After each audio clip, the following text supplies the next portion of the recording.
Good evening. Welcome to the stream. If you're seeing this later, welcome later, whatever time you are viewing this. It's Tuesday, it's 10 p.m. This is the first episode of what I'm going to start to be calling We Write with Light. It's the title of this show, title of my show. And so this is going to be the first episode. I know we did an episode already, but we didn't title it yet, so we're going to title it that. Maybe the title will change. I like that title. I'll explain the title in a future episode. I mean to go over that, but for now, that's what these episodes are going to be called. Today, we're just going to be going over a couple images, editing them up, getting it ready for posting online and sharing, curating part of this collection. This is part of what I would call, I've titled just Night Workers, my Night Workers collection. You're going to hear me talk a lot about making collections and doing photo essays and such, creating bodies of work that all have similar motifs, similar styles, similar message that I want to send, similar story that I want to tell. Again, we are writing with light here. And this is a very early image in this series for me. I've been working on this series for a very long time. And one thing you're probably going to hear me recurringly talk about is building series like this and how they are, how they're created, how I look at them, how I'm looking at the images themselves, how they speak with each other, how they work in relation to each other, things like that. And I don't think this is the first time I shot this type of photography, this at least part of this series, but this is a very early example of this series. And I talked last time on the stream about how I love photographing construction and construction equipment, industrial type equipment, things like that. And this is a great example of the type of photography I do really love. And I'm going to talk about that a lot throughout all these, of course. Again, this is kind of like a first in the series, at least for this particular photo series or photo collection, rather. So I have a couple of choices here. This isn't the entire shoot. I just pulled a couple selects to go over. We're gonna go through them, make sure I'm getting the right choices made. And to be honest, I'm not 100% sure which one of these I like the best. So we're gonna edit them all up, and maybe people can help me make a decision on which ones I like better, which ones you guys like better, which ones we feel are the best, that speak the best to us in terms of how we want this to look. So I have already converted these in black and white. I shot them in black and white, but obviously when you pull these in as RAWs, there are no color profiles usually set by Adobe Photoshop, unless you open these in what it would be for me, Canon's digital professional editing software, which would maintain whatever the color profile that your camera was set to when you shot. Like I said, I did shoot these in black and white, but because they were not JPEG, I might have some JPEGs in the original folder, but I didn't pull those in. So I just did a quick conversion to black and white just so that we are already starting with the general look that we want to go for, because I know I'm going to want these in black and white. I shot the whole series is done in black and white, so definitely going to keep these ones in black and white. And there's some cool stuff in here, some cool stuff. Some of them are not too good, so we'll just go through them. Let's get rid of the ones we don't want. So let's go through really quick. That's okay. That's okay. I really love this one quite a bit. I love the pose on each one of these individuals in the frame, which we'll go into. Here's the only vertical one that I have, which again, I'll edit that up and I'll show you what I'm picturing more of a square composition for that one. Or square frame for that one. There's another really cool one. I really like that one, a little bit wider. Another wide shot with a car in the frame. This is actually looking across the 101 freeway at these night workers. So the road is actually what you're seeing in the foreground, the freeway. And in this image in particular, you do see a semi truck kind of passing by. I don't know how well that reads. To me, it's cool because it's a truck and they're on the freeway. And part of what makes this series so interesting to me is the danger inherently involved with these workers. I mean, these guys are literally standing just feet away on the freeway from moving cars. Just, it's incredible. It's an extremely dangerous job. And one of the reasons I actually started this series shooting it was out of appreciation for what these type of people do. These should all be Caltrans workers, so I kind of have this tentatively titled the Caltrans series, um, building it, out of appreciation again, based on what these guys do. These are all shot really late at night. I don't know if you might be able to see in the metadata here, file properties. These are all shot around 2 a.m., 2:30 a.m. in the morning.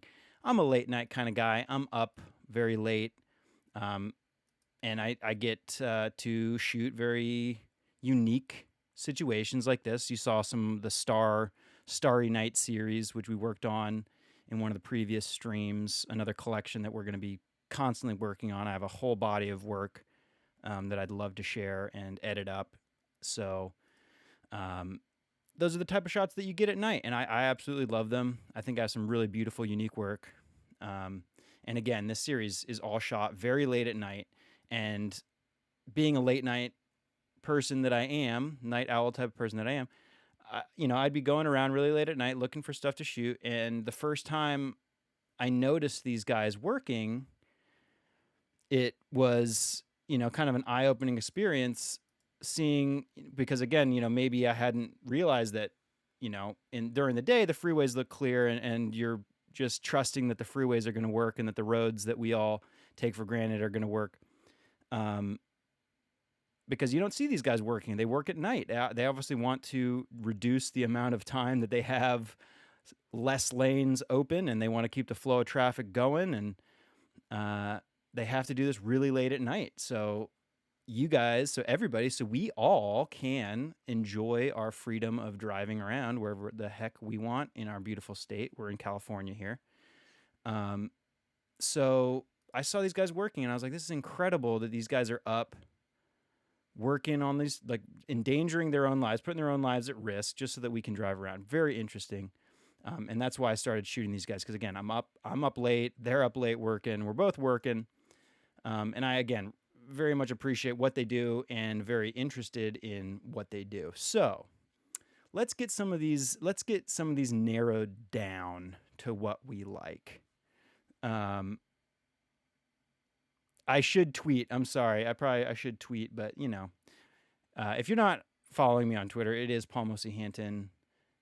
Same handle as everything. I'll post that in the message board, and you can check my social media. Obviously, I have links to everything on there. But everything should be Paul Mosi Hanton. I will start tweeting stuff eventually. But for now, I think we're doing pretty good. So let's check these out. Cause I wanna know which one of these I wanna do. I told myself maybe I'd like do this whole stream talking like Sugar Free. I don't know if you guys are familiar with Sugar Free, but he's a guy and he talks like this, and he'd be saying these are good photos, but I don't know about this one. Anyway, I'm not gonna do that. But check out Sugar Free. He's awesome. So this one. That one's okay. Very similar to this one. We have two of the exact same thing. There's a hard-edged line going across the bottom of the frame here. That's going to probably be the center divider. Again, I'm looking over across the freeway. This is the 101 freeway. I'm looking across the freeway. So this is straight black line. That's actually going to be the center divider. And I don't actually necessarily mind that hard line. I don't mind the gap, the blackness on the bottom of the frame. We're going to do something that's a little bit much, and I'm going to do something about those, the ones that have that big black cut across the bottom. That maybe it's a little too excessive. It would work great for a motivational poster, that's for sure, because I'd have plenty of room for text, but these are going to stay, I think, without any motivational text on them for now. So I can already tell you, between these two, because there's so many other ones with that hard line across the bottom, I'm going to take this first one out. That one's going to be That's just going to be a 1 star. And we're just going to filter these by no rating so that the rated ones go away and just keep us with this, our good selects here. So that one's good. Again, I actually like the way that here the darkness on the bottom of the frame is actually more of a faded. You can see the light kind of falling off, and you see it kind of has a gradient across the bottom rather than just that straight black line. So we'll keep that one there, as that's the only one that was shot with that in that style. These other ones I obviously really I must have enjoyed. Thinking back, I must have thought it was really clever to have that hard black line going across the bottom of the frame, which again, subjective. Maybe you like it, maybe you don't. And everyone has to make their own choice, and that's fine. So we got rid of that first one. I'm going to keep these two because these are probably the best. These are the best closer up landscape orientation shots. So I'm going to keep both of those for now. This vertical shot, I'll show you what I was planning on doing with this one. Let's crop this one at least into the format that I felt like it would work best with, which is going to, or the best frame shape, the best canvas shape that I liked, which is going to be a square. I can already, just looking at this, looking at what's interesting in the frame, what elements I want to maintain in that frame, I would say I can keep this, it works best as a square composition. So let's just automatically crop that into a square composition to at least get it close to the vibe that I wanted to have it, so that we can, when we're vetting these, we're trying to go through these and filter out the ones we don't like and keep the ones we do. So that will help me at least get a better idea of how the final image will look. And then let's do that same thing, because I know exactly what I want to do with these ones too, in terms of the crop, which again, we're just starting with the basics here. And I can tell you right now, I don't like, there's too much black on the bottom of the frame. So I would like to get rid of that, but I don't want to crop the sides. I like how much room we have on the sides. So if I crop the bottom, that's going to change the aspect ratio. And I don't want to just haphazardly crop the aspect ratio. When I do aspect ratio changes, I do like to keep them in a relatively standard aspect ratio. A buddy of mine was just dealing with buying frames for odd-sized prints and things like that. It is an issue. If you like artwork, if you print artwork, frame sizes are very difficult to work with if they're not standard, because then you need a custom frame size, and it becomes it's a big whole can of worms, which I do plan on. One of the next streams I want to do, I plan on doing, is working through not only editing one of these photos and getting it ready to share on social media, but then also I'm going to go through my step-by-step process of getting one of these printed, and we're going to follow along with the entire process from editing, which service we're using to print, ordering the prints, getting the prints, reviewing the prints, and possibly hanging the prints. So that'll be fun. But for now, these are all just destined for social media, and that is going to be that's going to be the main focus right now. That's what we're working on, is just getting these ready for social media. The workflow for printing is a different process, so we will get to that at some point. Now, again, like I said, keep this in a standard aspect ratio, which I happen to really love. 16:9 is a beautiful aspect ratio. Most people's phones are going to be formatted for 16:9, or most phones have a 16:9 aspect ratio screen. Most televisions are 16:9. It's a very standardized frame. So I'm going to stick with that. And plus, I do tend to like a wider aspect ratio as opposed to a more square aspect ratio. You can see I have a custom 2:1 aspect ratio built as well, which I will probably be editing some 2:1 aspect ratios for everybody. That's kind of the wide CinemaScope standard aspect ratio. And I'll get into that. Another huge can of worms. All this, I mean, pretty much anything I start talking about in terms of photography, it's going to end up being a can of worms. So plenty of content to discuss. So we have that bottom cropped out. I also noticed that this image is a little lopsided. So let's also rotate the canvas and try to get this, or rotate the image and try to get this leveled. I just felt like it was leaning just a little bit. I want that black across the bottom to have kind of a uniform angle or a straight line. I do want that fade to be a straight line. That looks pretty nice. Okay, so that one's looking a lot more healthy. Let's move to this other one. This one, again, I utilized this hard line cut across the bottom of the frame there. I probably, looking at the other selects, I must have very much liked that and thought it was very clever because I kept shooting like that and I don't have very many where I didn't do that. But again, we're cropping it to 16:9, so we're not losing any resolution horizontal. We're only losing a little bit of vertical resolution. We're not losing any horizontal resolution. So it shouldn't be detrimental to the image quality. It's just adjusting the aspect ratio a little bit. And I'd say that's even maybe a little bit too much black still. So it's cropped. There's more black on this left side maybe. It's cropping a little bit more on that side. Again, we might adjust this later. One thing I will probably always be recurring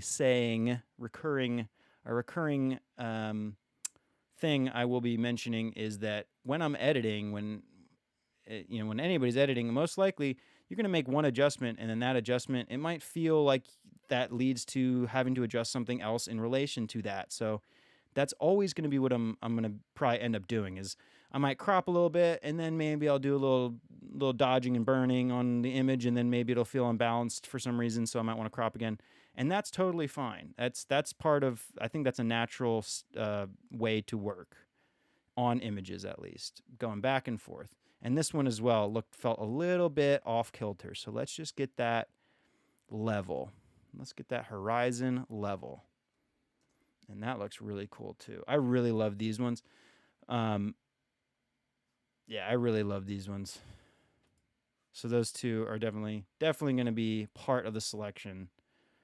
Or it's definitely one of those. I don't know if I'm going to end up wanting to post more than one of these or not. That's what everyone's going to hopefully help me decide right now.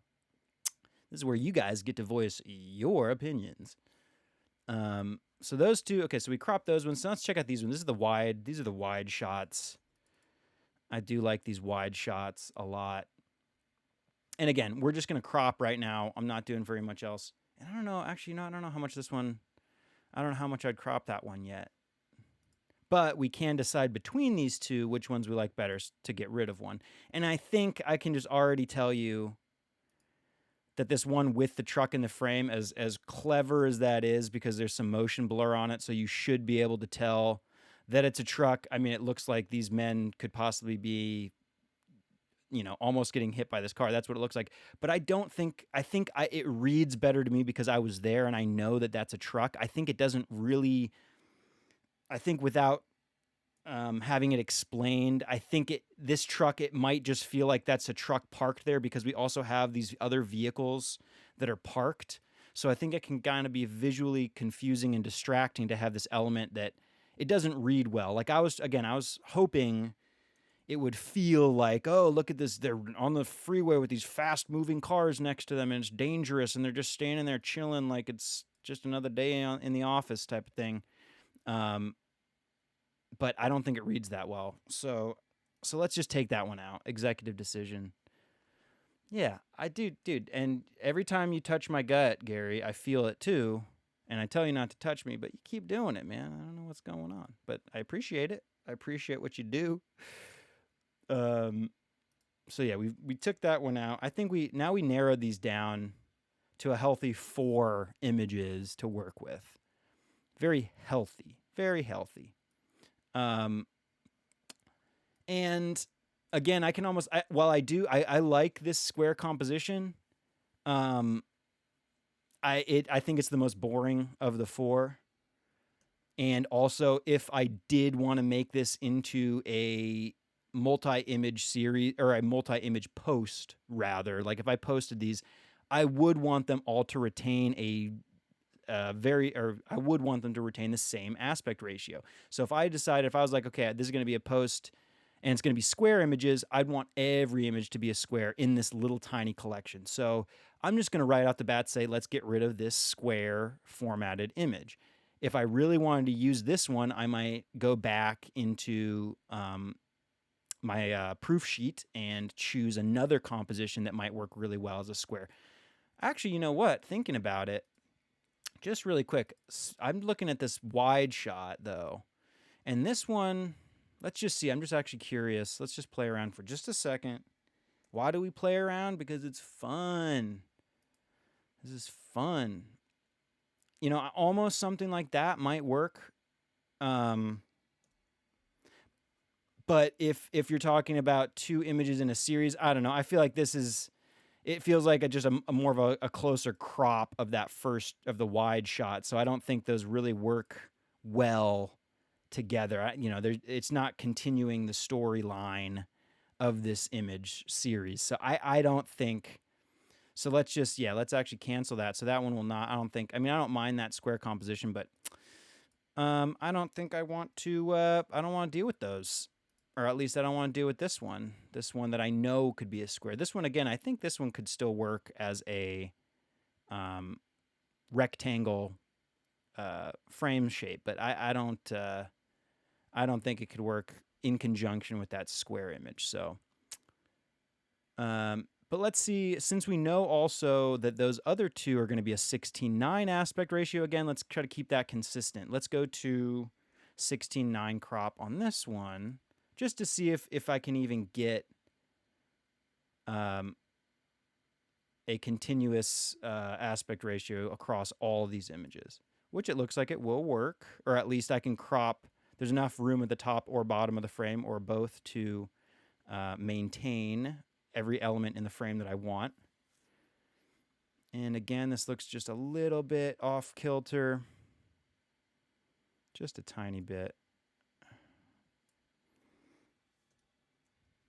Okay, that looks pretty good. Looking healthy. Okay, so now we have... Uh-oh, did that not... That was silly. Oh, no. Okay, we're good. We're good. Are we good? I think we're good. We're good. So everything's 16:9.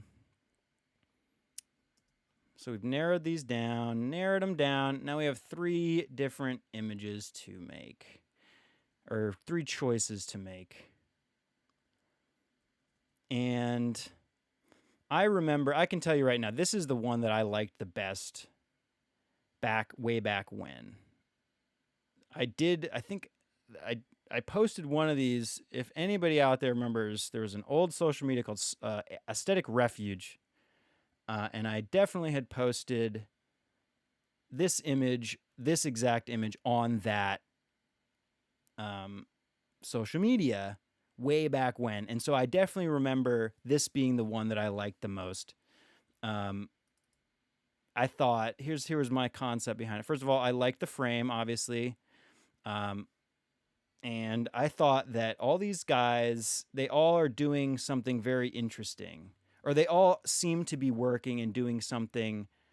They all kind of seem to be working on their own thing. It makes it interesting to look at each one of these groups of people. Like, these guys are working on their Genie TML 4000N, of course. That's what that device is called. So they're working over there on that. This guy's pointing, this guy's laughing at a joke. This guy said, probably like some kind of funny one-liner joke, who knows? So there's a lot of interesting things going on individually. And so your eye can kind of scan the frame, and no matter where it falls, it can look like an interesting visual. So that's why I remember enjoying that one. I felt like each one of these guys' poses were great. Also, it is sharp. This is nice and sharp. I was shooting on a Canon 70-200 f4 at f4, 1/100th of a second. So I'm really pushing that reciprocal shutter speed, which would dictate me shooting at least 1/70th of a second to maintain sharpness, just due to motion blur. So I definitely got a nice sharp frame there. And I don't think we didn't really go into a lot of the other ones, but a lot of the other selects also were definitely not as sharp as this one. This is definitely one of the sharpest of this series that I had got this day. So I remember thinking that was a good reason to choose it as well. But now looking at it, I don't know how much I like this black line. It doesn't bother me that much, the hard line on the bottom. I don't know. I think, again, because I personally know that it's the freeway center divider, it speaks more to me like that. But um, this image feels better in terms of that fade going across the bottom of the frame. Um, and I also like in this shot, these guys, they're posed, they're okay.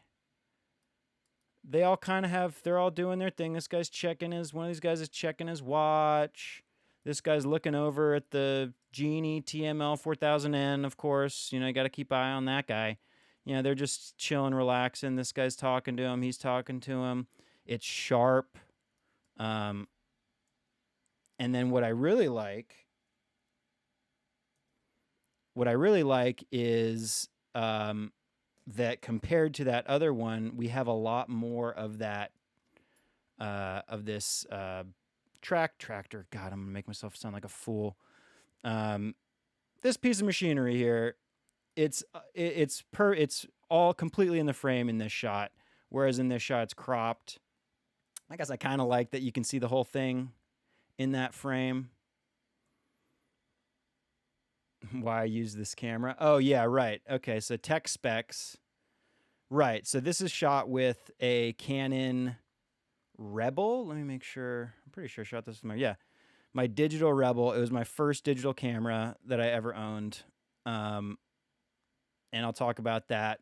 One thing I will mention, I don't have it set up yet, but basically I'm going to talk about the gear um, that I shot with for these images. And then eventually I do hope to post that gear on my website. And so at a future date, you'll be able to go back, view these images, look at the gear that I shot with, and then I'm going to have links to places you can buy some of this gear. And hopefully, if you guys do want to support the channel and you like what you see, you'll be able to support the channel by buying things through my affiliate links and such, which a lot of this gear is going to be old. So I am going to be posting a lot of eBay stuff. I am a big proponent of, recycling is great. Please recycle. Buying used gear is a form of recycling, in my opinion. So I am big on buying used stuff. I buy a lot of used gear, and I'm gonna really try to encourage that for people. I think it's a good thing to do. And a lot of this gear that I'm talking about, because we are going to be digging back into some old photos. I'm going to be talking about a lot of old school gear that is perfectly usable to this day. But it's not as new, so it's cheaper. It'll be less expensive for people to buy, and again, you can get great images with any piece of equipment. Don't let people tell you about what kind of equipment to shoot with. Except buy what I tell you, please. Ha. So going between these, right off the bat, I'm gonna looking at this one. I can tell this center area is extremely extremely blown out. There's like no detail in any of this section right here. So and it doesn't look like I can bring any back. That is definitely complete. That's 100% clipped. No detail coming back there. And there's a lot of blooming happening. You can see how these gentlemen have a kind of a halo around their helmets because of how blown out it is. So I think I'm just going to say right off the bat, this one is no good. This is no bueno. Too much, no detail here. I really want to be able to bring back the detail in that. I do like the wide frame. I really like this telephone pole. This is obviously I included that in the composition because I thought that was really cool. So let's keep this one on the back burner. That's definitely not going to be my main choice. If we did include that shot again, it'd be like a diptych or something. It'd be back, put both these images together, and it would hopefully they'd tell a story. But again, kind of looking at these back and forth, it just feels more like it's this is a wider crop of the same image almost. It's not. Obviously, these are taken at two different times. The composes on these people are completely different. So it's obviously a different time. It's not just a crop.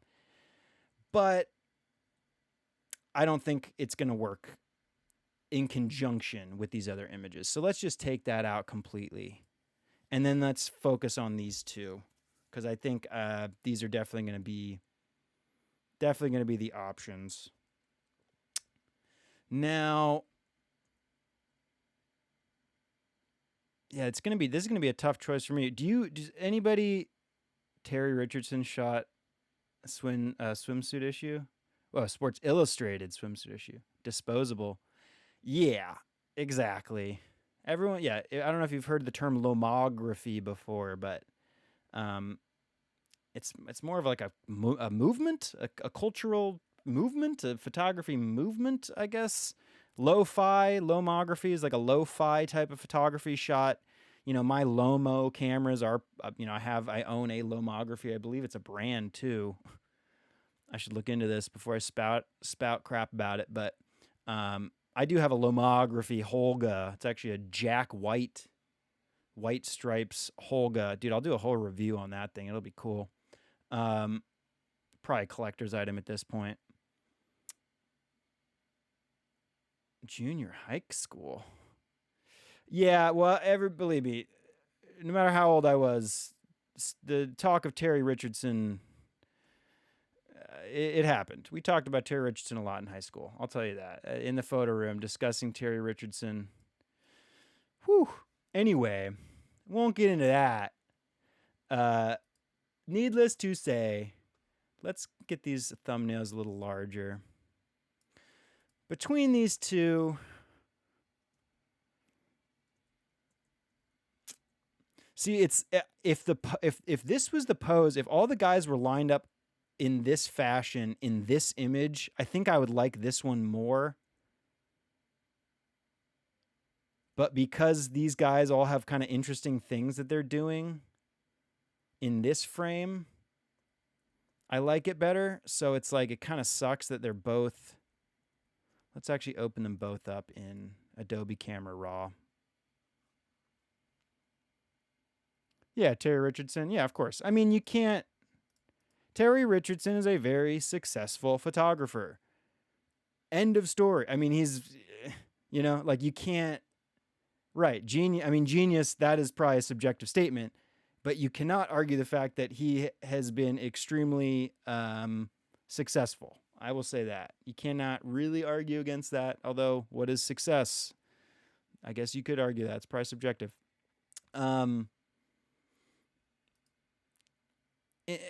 Diverting attention away from Terry Richardson, what do you guys think? I mean, does one of these speak to you better than the other? It's weird because I think I like the full composition on the first one better. But then again, the posing on the subject, these workers, is better in the second one. So I'm not sure, man. It's gonna be tough. Money? They're both money? Dylan says money and happiness. Yeah. You know what I like better than money? Knowledge. First is pretty fun. So you think the one, let's just separate these. We'll call one the hard line and one the soft line, and that being this light edge, the edge of the light spill from our Genie TML 4000N. This is actually an advertisement for the Genie TML 4000N. Quick photo tip, quick photo lesson. Writing, the human eye is extremely drawn to writing in the frame.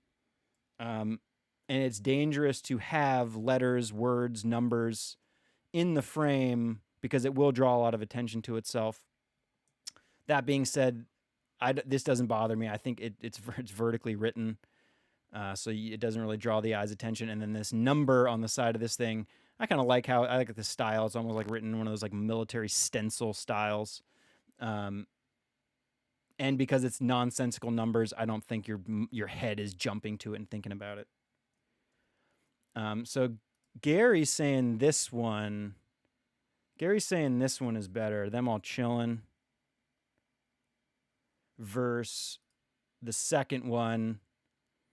Very similar. I just love, I also, I think you're right though, because the main subject of the frame is going to be the workers themselves. Probably. I mean, these are kind of like once you view the whole scene, the next thing you're going to look at is going to be these people.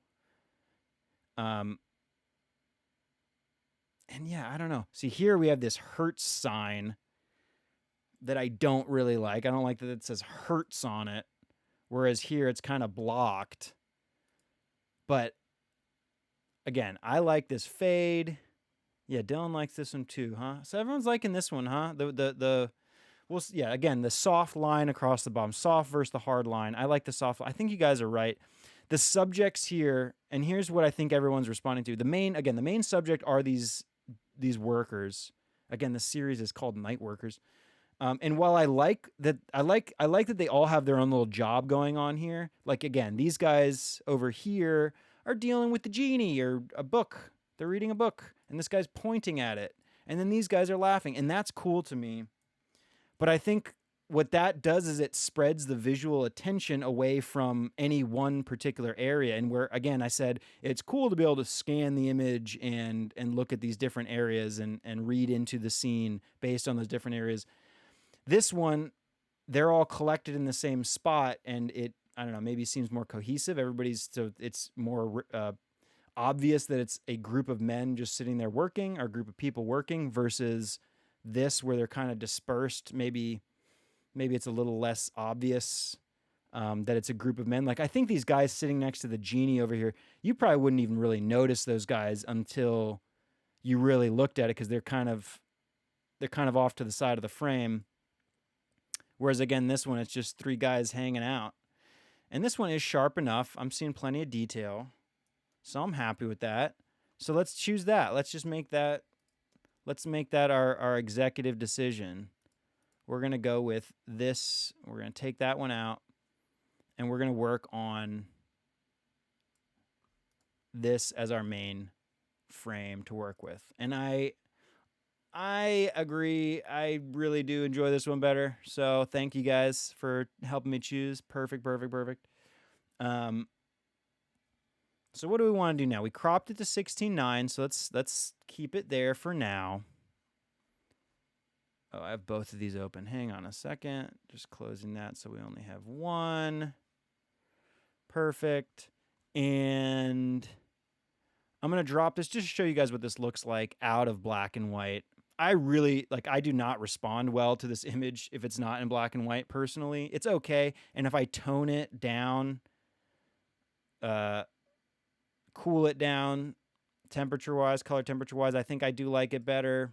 But I shot this in black and white. I like the image in black. I know I'm going to like it in black and white better. The entire series is in black and white, so I'm definitely keeping it in black and white. But traditionally speaking, when you do go into black and white, the black and white will typically look better, generally speaking, if you do shoot in the correct color temperature in color, or if you have the color temperature set correctly. Converting it to black and white should yield a more pleasing black and white image. So it's good to go into color, adjust our color temperature, and then go back into monochrome and adjust from there. And if I really wanted to get into it, we could go into the black and white mixer and mess around with a lot of these values, darkening and lightening specific colors if we wanted to, but I don't think that's really going to be necessary here. There's not, other than their vests, which were, highly reflective orange and green.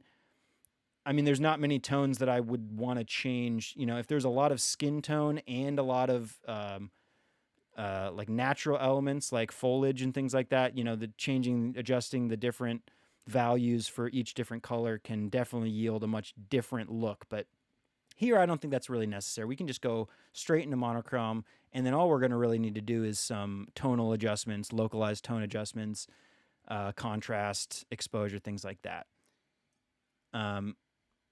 Zooming out just a little bit, it does. I do intend to frame this on a white border, so it's actually, I think last time we worked on our black background, which, it said you're supposed to really be editing on a medium gray. I mean, that would be ideal. Medium gray would be ideal. But because I know that I'm going to frame this on a white border, I'm actually just going to start editing on the white border. Last time, like I said, you can actually, once you've edited on a gray background, once you put the image within this white frame, I find that it does change the look, and then I have to make adjustments after the fact anyway. So why don't we just start by editing it on the white so that we're getting our tones exactly where we want them to be to begin with, as opposed to doing it later. And the first thing, we got our color temperature set again when we had it in color, so we're good there. Let's check on let's expand the dynamic range. Let's pull out as much detail as possible from the highlights and the dark areas in the frame, which we're going to do with the highlight and shadow adjustment tool. So you can look at that. I mean, like this guy's little hat here, also known as a helmet. You can see, I mean, it was looked like there's no detail, but I got plenty of detail to bring back in that highlight. So let's bring down the highlights. Let's just do 25. Let's boost the shadows just a little bit. This is a high-ish ISO for this camera. This is ISO 400. This is an old camera, so it's not the best camera in low light. I was pretty much pushing the limits that this sensor is going to be able to handle, I think. Although, I don't know, I think I have some ISO 1600 shots from this camera that actually don't look too bad. But I remember 400 being my personal maximum limit, where I was comfortable with the amount of noise and grain that it would display at ISO 400. So I remember keeping it there quite often. So we got our highlights down. We boosted our shadows a little bit. We don't want the sky. You can kind of see it's kind of becoming very speckled because of the amount of noise that this image had. In fact, let's do this.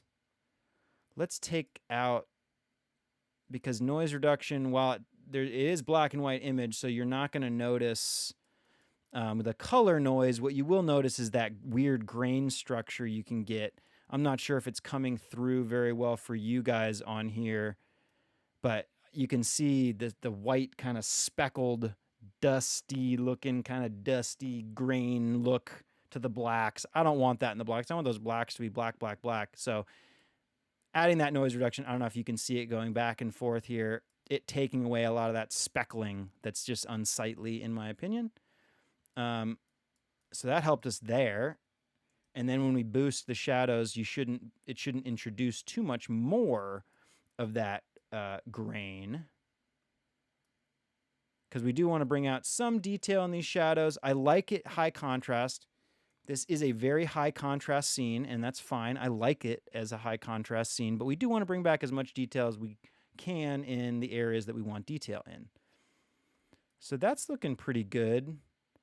You know, you can just barely, you'll make this out. This isn't perfectly exposed, but that's on the edge of the frame. We don't want it to be.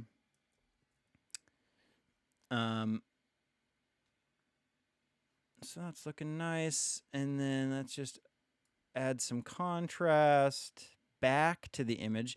In reducing these highlights and boosting the shadows, that's reducing contrast. So now we want to return some of the contrast, although this is an overall contrast. These highlight and shadow adjustments should be local to those tones, just the highlight tones and the shadow tones, whereas this is an overall contrast slider that will address contrast to all of the tones in the image. And that's looking pretty nice. Looking at the histogram, blocked up on the left, blocked up in the shadows, but that makes a lot of sense. There's a lot of dark tones in this image. We could probably actually bring back some of these highlights, because I'm not noticing too much clipping going on. Well, actually, no, I think we're good there. I'm actually going to bring that down, just increase the overall exposure. Yeah, it's starting to look nice. And then let's actually increase the exposure a little more. More contrast. I feel like the whites are just not popping. No, that looks pretty good. That looks like a pretty good overall adjustment. We're going to do some local stuff in a second. I like to keep things local. It's good. Man, that's looking sweet. I would say I would say that this center area, just a little bit too bright. These guys, again, they're wearing these like really highly reflective uh, work clothing, safety clothing, and it is not nice. Not nice for photography. I actually have some of these shots, going back and looking at some of these. So many, like, they overall look great, but then these guys, because of their highly reflective, super bright colored clothing, they're gonna get really blown out. So that's gonna be a bit of a challenge overall. So let's go into our local adjustments here, and we're just going to select just this little center area. I just popped one little adjustment area here. I'll turn on the mask so you can see where that you can see that white, that's where we're affecting that white faded line, or white faded circly area there, circle-ish rotund area. And all we want to do is take down those highlights. That's all. We don't want to really do the entire scene. We just want to do the highlights, and then actually we're going to bring back the shadow just so that that doesn't affect the shadow areas too much, or at least we can increase the shadow there so it doesn't make it so apparent. And just a 10 looks pretty good. And actually, I kind of noticed it a little bit too much on that portion of the cement, so let's back it off just a little bit from up here, because again, really the only thing I was concerned about was these gentlemen down here.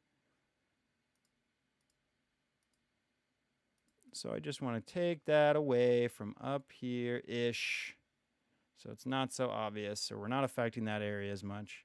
Bring down just a little bit more. And I think that kind of, yeah, looks pretty good. It's pretty good. I'm liking it. So let's go back into, now because we did that, I'd say overall the whole exposure can increase. The entirety of the frame can increase in exposure.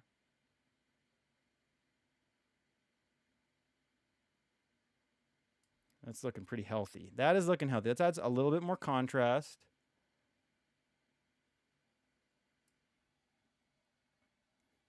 And I'm really liking that frame. You know what this picture reminds me of? There's a, and I should look this up so I don't make myself look like a fool. There's a picture, it's a very famous picture of a New York construction crew sitting on, at least I think it's New York. I hope it's not New Jersey. Oh man, I'm sorry, my East Coast brethren. Because I don't know. I'm pretty sure it's in New York. Anyway, they're sitting on the building that they're constructing, and it's a high-rise building, very famous. I wish I should sound wicked smart and know everything about it, and know like the f-stop that they shot at and the exact film stock that they shot it in and the film form. I don't know any of that. I don't even know the photographer's name. So disrespectful. So out of respect, I'm going to stop talking about it. Needless to say, this is my reaction to that image. Like if that guy had posted back in 1940 or 50, whenever it was, if he had posted on Instagram, which he should have done, I probably could have like responded to his image with mine, but unfortunately, he didn't think ahead like some of us do. Now, I do feel like the frame is a little lopsided right now to me. I feel like just this right edge, there's so much negative space here. And it feels like a lot of these light tones are all kind of bunched up on this left side. So I just want to crop just a little bit off, I think a little bit off this side. And then I'm going to bring a little bit more off the bottom. And I think that's going to help it feel a little bit more balanced. But let's see. Let us see. Again, we are sticking with the 16:9 aspect ratio. Yeah, see, there's nothing interesting over here. Nothing interesting on the bottom. That can all be cropped out. Make our main subject more prominent. This piece of gear riding the edge of the frame is good. I think that helps kind of maintain the frame. It, once your eye reaches this area over here, it won't fall out of the frame. It kind of bounces it back, I guess, or it leads it into the main subject, which is these guys sitting here. And then this structure. I love this stair structure, or this walkway structure here is really cool. And I swear it still feels just a little bit lopsided to me. So I'm just going to make sure that it's 100% level. Again, it's really that bottom line of darkness that I want to be almost perfectly straight across the bottom of the frame. So that's really what I'm looking at, is how that rides the bottom of the frame, if that's in a straight line across the frame. And then it actually looks like, it looks like I can crop maybe just a tiny bit more off that side there. Now that is looking healthy. Healthy, healthy, healthy. I like, there's like this little bit of the silhouette. This right here, this dark line there, is actually going to be part of the bridge. What this walkway leads to, this is the freeway walkway overpass. So you can, you can change sides of the 101 freeway right here. You can walk up, walk down. People hang signs up here for whatever cause they want to have people honk for or whatever. If you pass through Agora Hills, which is where this photo was taken, you definitely will pass under this bridge. I've walked across it plenty of times in my life, and this little dark area there, that's just one of the support beams for that bridge.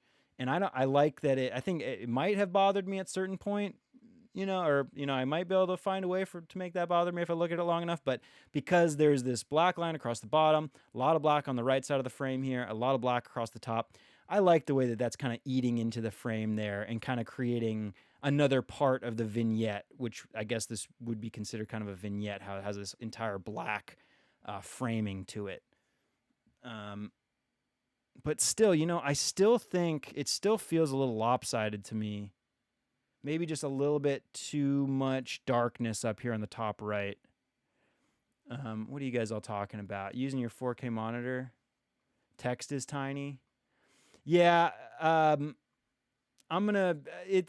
gotta mess around with the resolution of my monitor and what I'm recording it at and whatnot. I apologize if the writing isn't legible. I'm on a 5K monitor and it's downscaling it to 1080, so it might have something to do with that. I apologize if it looks weird. I was such a noise fiend. Yeah, I know, right? Let's see. What'd you guys post? You guys are posting. Oh, somebody posted. Is that the image? Skyscraper. Yes, lunch atop a skyscraper. Thank you. Thank you, Dylan.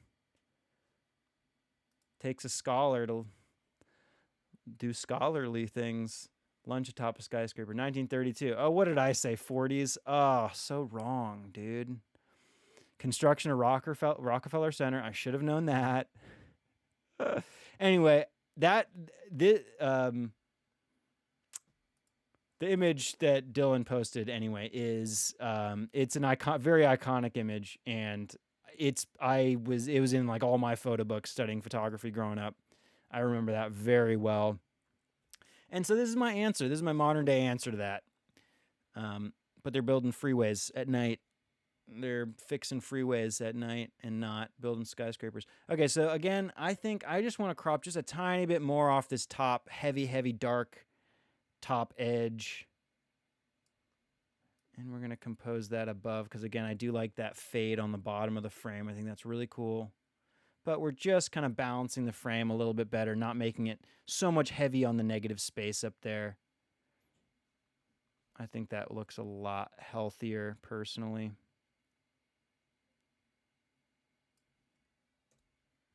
And man, this is coming out pretty good. I'd say we're getting pretty close here.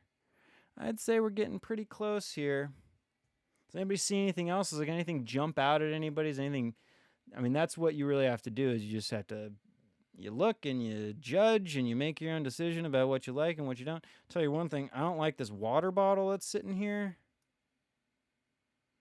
But it doesn't, I don't know, you can't really tell it's a water bottle. And it's sitting next to these shovels, so that's cool. I didn't even think about the shovels sitting next to these guys yet. I like those shovels.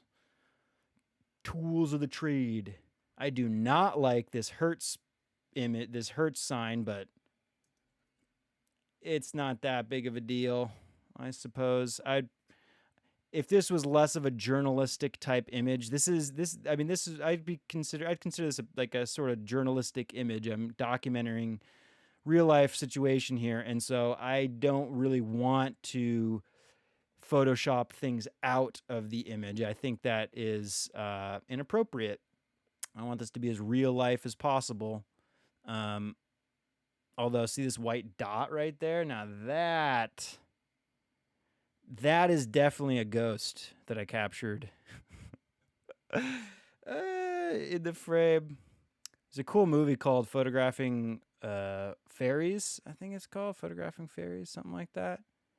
Really cool movie. It's about hoax photography, and I think the main character is like he knows all about. It's all obviously during the film era, and he knows everything about photography, photo manipulation, printing, things like that. Um, anyway, that being said, this is not a fairy. This is not an apparition. This is not a ghost. I ain't afraid of no ghost. But anyway, what I don't like is hot pixels, and I'm whoops, clicking crap that I shouldn't be clicking. Whoops, sorry. Hang on. If I get distracted and I get excited now, it's okay. We didn't lose anything. Nothing wrong. Nothing happened. Nothing to see here. What we want to do is just take this out real quick. Take out that little dot. It was a little distracting, and it does not take away from the image at all. Or, I mean, I thought that took away from the image, so I'm going to take it out of the image. And, I mean, that's looking pretty cool. Spooky.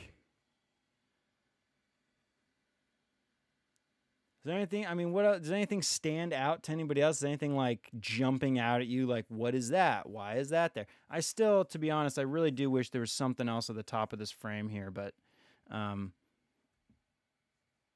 it feels pretty well balanced, I think. And it still feels, I don't know, it still feels a little cockeyed to me. I think I actually need to go back this way. As much as I'm talking about how I want that line across the bottom to be straight, I think that's throwing the actual horizon out of whack, trying to line it up like that. So I'm going to go back on that rotation just a tiny bit. And I mean, that's looking pretty cool. Yes, we all do love lens flare. That is true. I've watched enough J.J. Abrams movies to know that lens flare is cool. So, believe me, I'll have some cool images with lens flare. We'll get into lens flare. We will get into lens flare. And I don't know if that was actually a lens flare. Like, for instance, this thing here, I'm pretty sure this is, I think that is part of the light pole, and then this is actually a street lamp. And since that isn't at the edge of the frame, it's not really catching my eye. Or I don't know. I guess that is catching my eye. This dot right here. Eek. Guess what? This is going to be one of our little secrets. Because I think I shouldn't take this out from a journalistic standpoint. From a creative standpoint, I don't care. So let's take that out because it's distracting. This is I'm really enjoying this. I'm really enjoying this shot.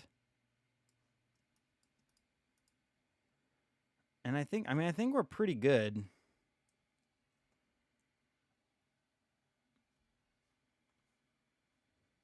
That's true. And that is you actually bring up a really good point.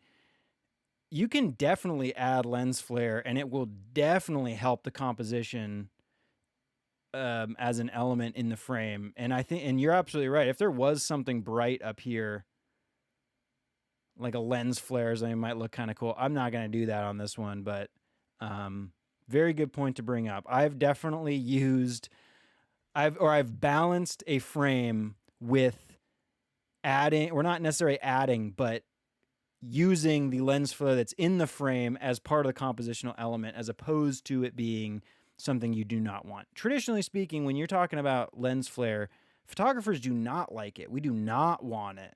lens flare is detrimental to the image quality. It reduces contrast. Can it really can mess up the image. Adds weird color casts. It is not really thought of as a good thing. But it can definitely be used creatively, pretty well. I just for fun, I just really want to crop. I just want to go really extreme with the crop up here. I just am curious how that's going to make it feel. Nah, I think I like the breathing room. Plus, because then um, we're cutting into pieces of this bridge, and I want to keep. I would have preferred it if this bridge portion was actually had a little bit of more black across the top, because we do kind of have this natural vignette going on based on the situation. So anyway, I don't want to do that. We'll just keep it how it was. Yeah, I don't think. I mean, again, what I would be doing at this point would be probably doing stuff like, completely removing this Hertz symbol, um, taking out like this water bottle, whatever. So, but I think it's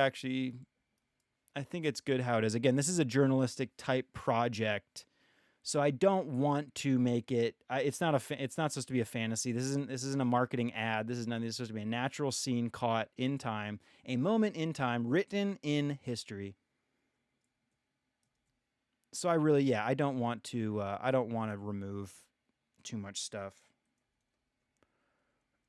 So yeah, I think that's pretty good. I think the next thing we're gonna do. I think the next thing we're gonna do is bring this into Adobe Photoshop, or just Photoshop. And we're going to get it layered on our actual white. Again, this is just the background. This is just the canvas that I'm working on in Adobe Camera Raw. So we're going to open this up in Photoshop. We're going to open my white template that I have built, ready to go. Oh, let's see. I got to remember to change this to 240, or change my canvas that I have pre-built to 240 or to 300.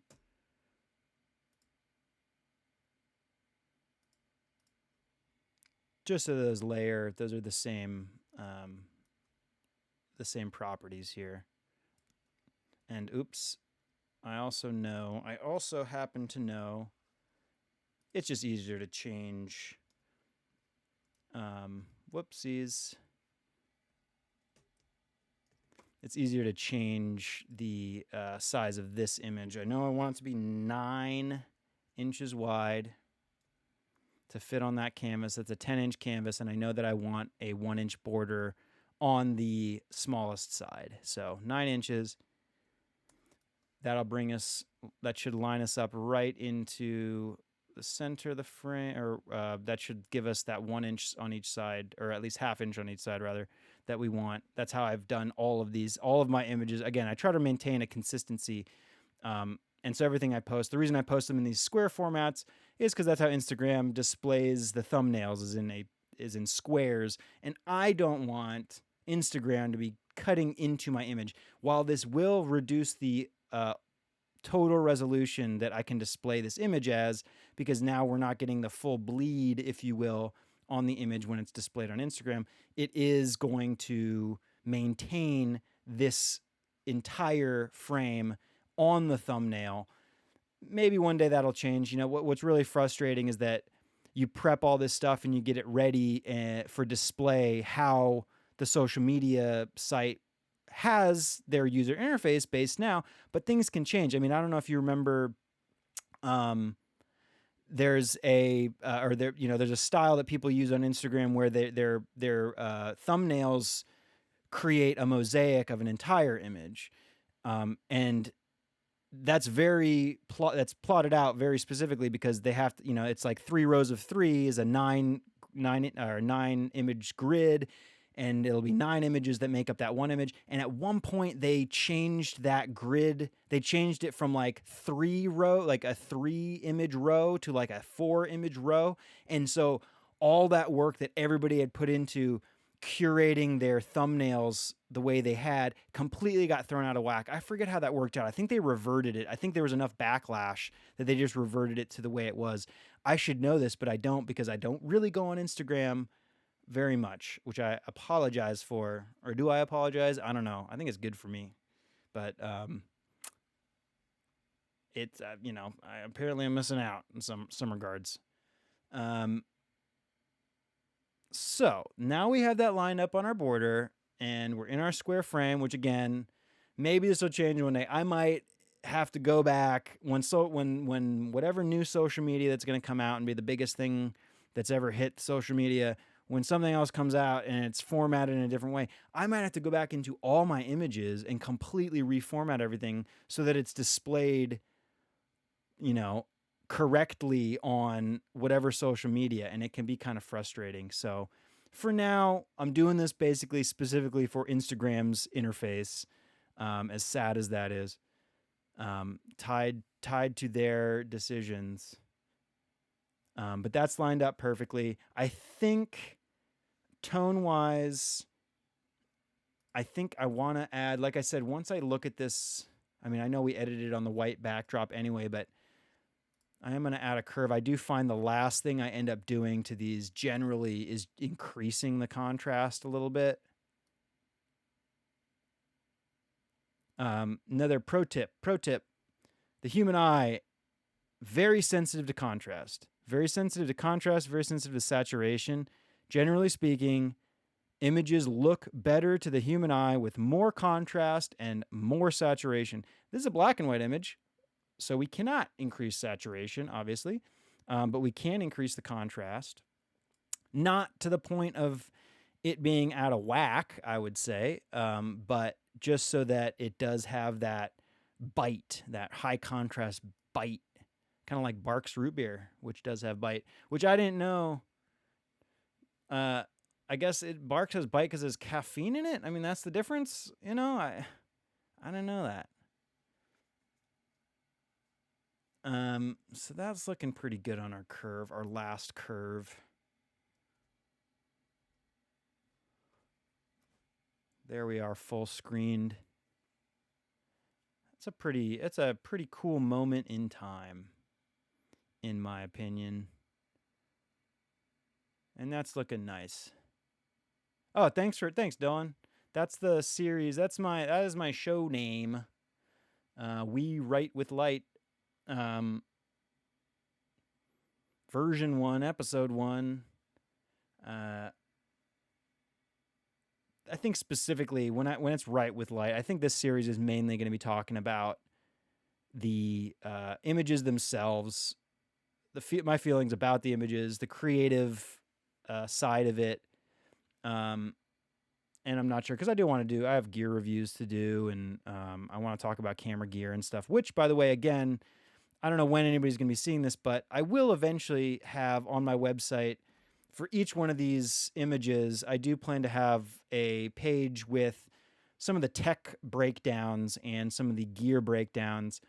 And hopefully I'll get it set up so that I have links where you can purchase some of this gear that I've been using to shoot these things, because it would really help out the channel. Making purchases based on through my links will help support the channel. So if that is set up when you see this, please check it out. Again, right now, that's a work in progress. So there's nothing that you could do, but at least in that regard, if you do want to help support the channel, my Patreon is the same handle as my Twitch handle, Palmo C. Hanton. So please check that out. You'll be able to see exclusive content.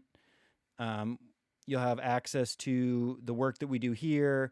Eventually, there's going to be prints that I am going to be giving out to people that help the channel. There's going to be exclusive content. You're guys going to have chances to make decisions about some of these images, like some of the fun motivational posters we've been doing. We're going to have like voting sessions on what kind of motivational titles that we have on those things. I have plenty already in the bank ready to post, or plenty of motivational quotes to put on there, but always going to need more. So that's going to be something fun. But anyway, check out the Patreon if you enjoy what you're seeing and you want to help support the channel.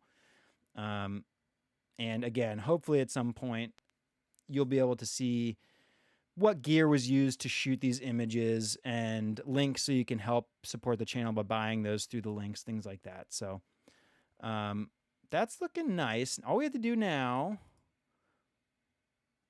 let's do our signature, which I do need. I have to get like a standardized signature size. Let me see here really quick. I'm going to open up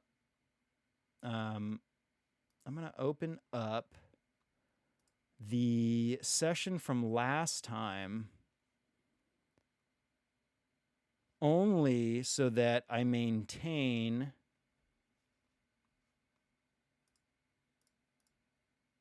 oh no, did that hang on.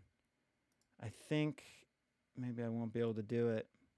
I wanted to pull the exact did I really already flatten it? That's fine. So I'm going to open this just so that I can at least visually compare the font size that I put my my signature at.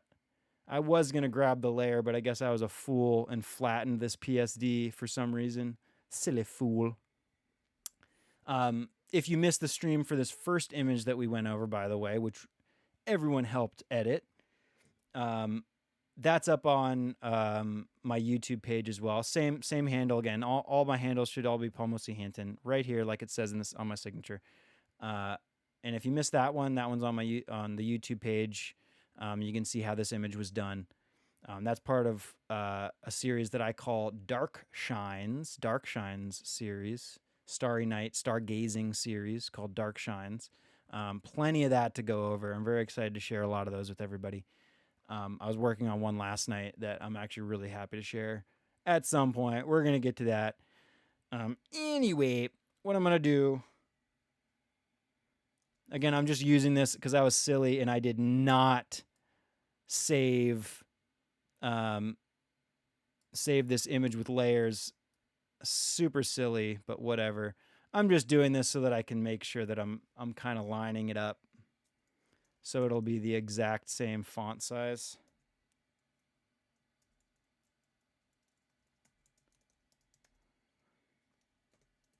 And what if I could do, if I was really clever, I could go back to the video from last time and then just scroll to the point where I did my signature and then look at the exact font size I chose. But whatever, this will be a good approximation. We'll be fine. We will be fine. As silly as this looks, makeshift way of making sure that my font sizes are consistent.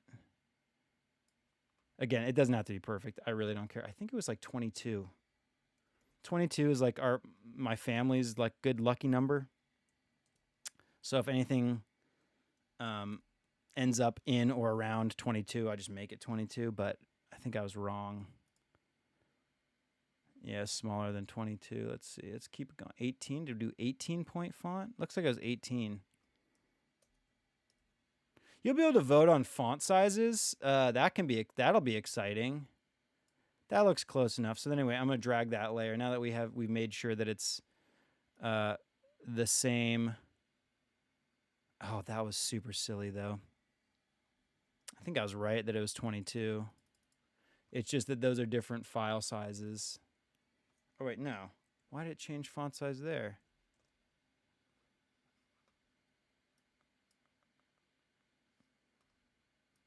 Oh, this is silly. Okay, well, that whole thing didn't work. Whatever. I should have saved that. Again, the whole problem here is that I didn't save this in a layer. I was going to grab the text layer that I built for that one and just pop it, but it's okay if they're not exactly the same.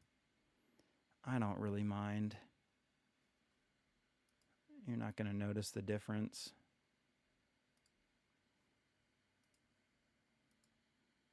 Looks close enough. Looks close enough to me. Close enough for government work, as one might say. And let's just get that signature position. I'm tweaking this position. I don't know if you can see, but use the directional arrow keys and just this nudges whatever layer you have. So I'm nudging my signature until it is in a great spot. And you know what? Here's what we could do. Let's open that other one back up. I'm just curious. It's not. It's going to be hard to tell. Never mind. Silly. And I thought we had a discussion last time about the legibility of that signature on Instagram. I thought it looked okay to me. I don't know if anybody else could read it. One thing I think the issue again is because I got to get my screen resolutions figured out. This is a 5K monitor, and then it's being pushed through OBS, which is pushing it to Twitch, and it's doing something with the screen resolution. I gotta figure it's a work in progress. So I apologize if anything is not legible on here. But that, needless to say, this font size that we used for that last image, it looked fine on Instagram. I could read it easily enough, so I hope everybody else could. Blue user handle. How do you choose that? Is that something you can choose what your screen name color comes up as? That's kind of cool. On Twitch. If you don't know what we're talking about, I'm talking to the people on Twitch. If you are missing this broadcast, by the way, please go to twitch.tv/PalmosaHinton. Should bring you to my live broadcasts if I'm doing one. If not, all these will be posted on YouTube. If you're watching this on YouTube, check out the Twitch. Don't have a normal schedule set now, but we'll be doing live broadcasts on there regularly, so please check that out. And we're pretty much done. I mean, unless you guys see something, unless somebody sees, like, I don't know, is there a saucer? Maybe there's like a saucer flying. That's something we could add to this top corner, is like a flying saucer, like shooting laser beams. Wicked cool. Not gonna do that. That's not journalistic. That's not fun. Yeah, I think it's pretty good. I think that's pretty good. I think what this is gonna be my first 16:9. I don't think I've cropped anything to 16:9 for Instagram yet. So this is kind of a momentous occasion. Here's one thing I'm actually no, we're good. I think we're good. Anybody else see anything? Does anybody else notice? Is anything jumping out at you like this? This doesn't look right. That doesn't look right.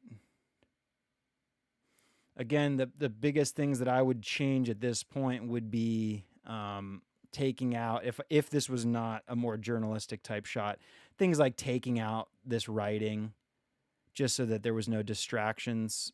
This water bottle, which water bottles are crazy in images for some reason. But otherwise, I'm pretty happy. Besides the lens flare. Yeah, I know, right? I told you guys I was going to let you help me make decisions, and then I vetoed the lens flare, just ruining it.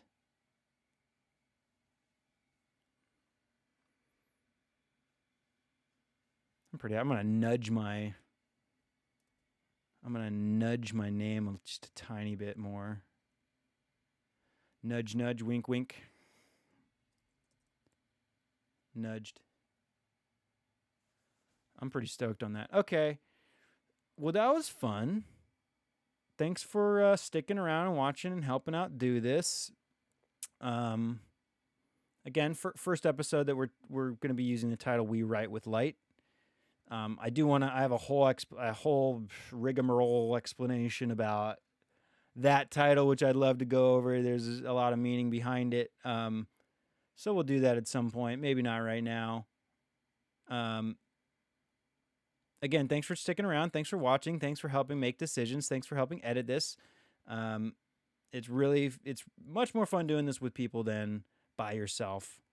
I love hearing what people have to say about it. I love hearing how other people are looking. I love looking at images in the way other people are looking at it. It's all about perspective. Looking at things from different perspectives is very healthy. I love hearing other people's opinions, hearing other people's perspectives, seeing things from different perspectives. As a photographer, perspective is humongous. I'll probably do a whole video series about perspective just in general.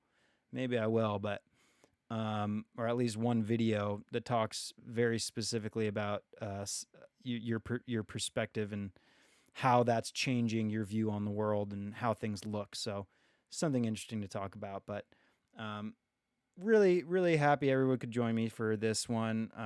Again, this is just part of the beginning of a collection that we started. I do talk a lot about collections, and I will talk a lot about collections. We will be working a lot with different image collections, different image motifs, images that really work together very well to tell a story. Um, and this is definitely going to be a big series, or at least to start a good series to start with, this Night Workers series. That's the tentative title, Night Workers. I don't know if there's a working title. Maybe we'll vote on that at some point. A good title for this series, or Caltrans. I was calling it a Caltrans series since these are all Caltrans workers. But this is going to be part of that series. We're going to be working on these. If you missed the last one, we did a lot of Starry Night imagery, or we did a Starry Night imagery last time. So we're going to do much more of that. I have a lot of that to share, a lot of that to go over. Some of my favorite type of photography. So really appreciate everyone being here. Stick around. Check back on the YouTube page. This will be posted. If you're not watching this on YouTube now, this will be posted to YouTube eventually. And if you can't make any of the live broadcasts, they will be posted to the YouTube page. So check that out. Everything should be all under Paul Mosi Hinton. I'm going to post that in the message board just so everybody knows. Last time we also designed what to expect. Oh, there's a 21 flower blood moon eclipse. Uh-oh. That's some photo fodder right there. I'm just posting my handle in the chat so everyone sees it. That should be my handle on everything. Palmacy Hampton. Goes blood at 4 a.m. Damn, what's anybody gonna do? 4 a.m. That's beyond everyone's bedtime. Sorry, guys. I'll be there. Some of us have work to do while others sleep. That's just how it is. Maybe I'll get a good shot of that. We'll see. I will be doing some like live broadcast shooting at some point. That's definitely going to happen. I'm just not set up for it yet. So that might be something fun to go broadcast live. I don't know how well that would look, but I don't know. We'll work on that. Anyway, thank you so much again for being here. Really appreciate it. Really appreciate the support and all the help you guys give when we're editing these images. Hope you had a good time. Hope it was a learning experience. Hope maybe gets you out there shooting. Maybe some of this stuff will incite your creativity, and maybe you'll go out and shoot something. That's always what people, at least for me as a creative, one of the biggest pleasures is the idea that maybe this will, encourage more creativity and encourage people to speak their voice and express themselves through their creativity, because that's what we're doing here. So really appreciate you guys being here. Have a great night. We'll be back soon. Plenty more to share. So thank you again. Have a great night. Love you all. Peace.